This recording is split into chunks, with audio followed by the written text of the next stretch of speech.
Last week, with Dr. Z, I went to visit Prisoner X. Dr. Z had been appointed Prisoner X's physician, and I, his legal advisor. We were shown into an interview room containing 4 metal chairs. One chair was removed and a guard sat on it outside the door, which was left open. Prisoner X was brought in and Dr. Z examined him. He had bruising and lacerations to his face and upper body, and his left eye was swollen and half closed. Dr. Z leaned in and dressed his wounds.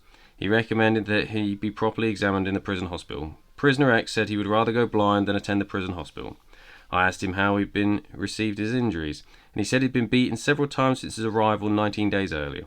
I asked if other prisoners were responsible. He said he'd not recognised his attackers. I asked if he thought that the beatings had been sanctioned by the prison authorities. He said, since this would be against the law, he did not see how it would be possible. I asked if he knew what charges were to be brought against him. He said he did not expect any charges to be brought against him, and that he would be released in 2 days' time. I asked why. He said, this is what happened on 3 previous occasions. Legally, no one could be held without charge for more than 21 days. Therefore, I expect to be released. I asked if his previous legal advisors had complained about his repeated abuse of his rights. He said that of his previous legal advisors, one was on holiday abroad, one was seriously ill, and one was dead.